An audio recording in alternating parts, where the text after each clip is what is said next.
नमस्कार, स्वागत है आप सभी का फ्रंटलाइन 24 में। मैं हूं आपके साथ साहिबा सिंह।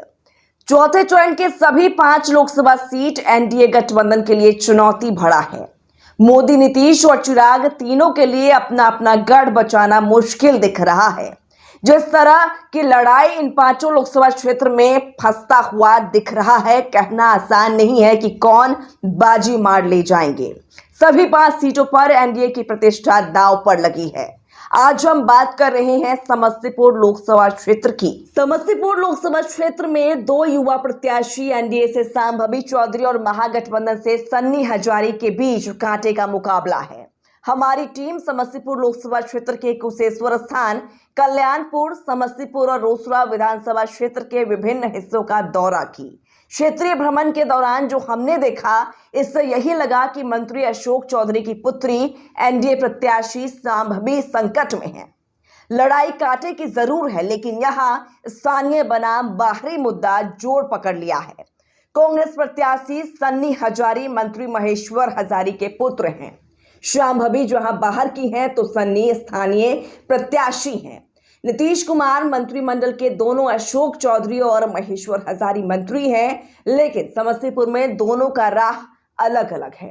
अशोक चौधरी अपनी पुत्री सांभवी के लिए पसीना बहा रहे हैं, तो महेश्वर हजारी अपने पुत्र कांग्रेस प्रत्याशी सन्नी हजारी के लिए गांव गांव घूम रहे हैं। नीतीश मंत्रिमंडल के दोनों मंत्रियों का प्रतिष्ठा दांव पर लगा है। समस्तीपुर लोकसभा क्षेत्र के लोग चिराग पासवान से भी नाराज हैं। यहाँ के लोग चिराग पासवान पर टिकट बेचने का आरोप लगा रहे हैं। चिराग के चाचा पशुपति कुमार पारस और भाई जो निवर्तमान सांसद हैं, उनका भी समर्थन सन्नी हजारी को प्राप्त है। सांभवी सबसे कम उम्र की प्रत्याशी होते हुए क्षेत्र में जबरदस्त मेहनत करते दिख रही हैं, तो सन्नी हजारी अपनी जीत को लेकर आश्वस्त हैं। भाजपा, जदयू, लोजपा के सारे बड़े नेता समस्तीपुर पहुंचकर नाराज चल रहे लोगों को मनाने का प्रयास लगातार कर रहे हैं। वहीं महेश्वर हजारी और महागठबंधन के तमाम नेता समस्तीपुर को चुनावी रणभूमि में बदल दिया है। जातीय गणित तो यही बता रहा है कि महागठबंधन प्रत्याशी एनडीए प्रत्याशी पर भारी पड़ रहे हैं। समस्तीपुर में चिराग पासवान और उनके प्रत्याशी सांभवी चौधरी को चारों ओर से घेरने के लिए चक्रव्यूह रचा गया है। इस चक्रव्यूह से सांभवी कैसे निकल पाएंगी, कहना कठिन है। आज कांग्रेस के राष्ट्रीय अध्यक्ष मल्लिकार्जुन खड़गे और कल तेजस्वी की सभा में जो भीड़ समस्तीपुर में उमड़ी थी, इसे देख एनडीए की नींद उड़ गई है। हालांकि समस्तीपुर लोकसभा क्षेत्र में एनडीए विधायकों की संख्या महागठबंधन से अधिक है, लेकिन शहर जमी पर नजारा कुछ अलग बयां कर रहा है। दोनों प्रत्याशियों की ओर से रणनीति बनाई जा रही है। एक दूसरे को पटकनी देने के लिए यहां हर राजनीतिक खेल खेला जा रहा है।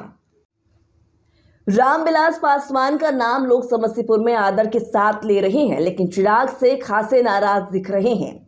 लोग तो यहां तक कह रहे हैं कि इस सुरक्षित सीट पर अपर कास्ट की सांभवी को यहां के लोग कैसे स्वीकार करेंगे। चुनाव के अंतिम समय तक दोनों प्रत्याशी काफी दमखम से मैदान में डटे हुए हैं। चुनाव प्रचार के आखिरी दिन तो समस्तीपुर की चुनावी फिजा देखने लायक था।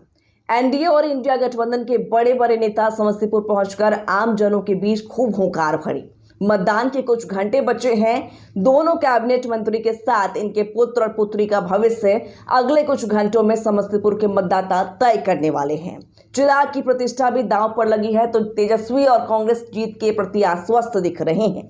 मतदाता भौकाल होकर लोकल की बात कर रहे हैं, तो एनडीए समर्थकों को आज भी प्रधानमंत्री नरेंद्र मोदी पर भरोसा है कि उनके नाम पर मतदाता वोट करेंगे। जो भी हो, समस्तीपुर की लड़ाई रोचक ही नहीं, दिलचस्प बन चुका है। सांभवी या सन्नी में से कौन, कहना कठिन जरूर है, लेकिन सांभवी संकट में दिख रही हैं। ये हम नहीं, राजनीतिक विश्लेषकों का मानना है।